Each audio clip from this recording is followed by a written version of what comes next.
ดแห่งนี้สร้างมีแต่ความงามวิไลสมแล้วเป็นหน้า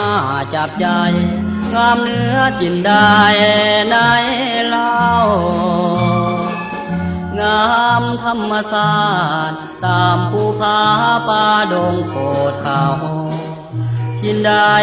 จะมางามเท่าส่องเป็นเงายามแสงเมฆบาน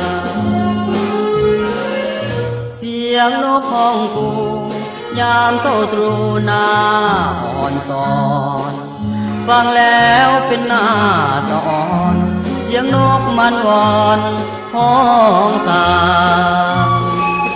ยามสายลมแหวกเสียงใบแปลกเลี่ยงร้องกองดังหน้าผาเรียบทีมน้องอังหมู่นกยางจอบบินกินฟ้า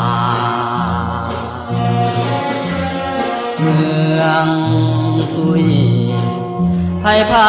ก็ยังต้องการยินแล้วอยากไปพบผ่านอยากจะเห็นไว้เป็นควันตาเป็นหอยสลักปักดวงใจยามเมื่อลืมลาน้องตั้งคำเขาลือสาอาบเย็นกายยามลงแลนั่งจอมผู้โซเหลียวงงคืนเต่ากลับมาเมืองสุยแสนงามสง่าดังเทพเทวาปั้นแต่หนุ่มสาวเดินเล่นยามตะเวนไกลจะรับแสงเพื่อไหล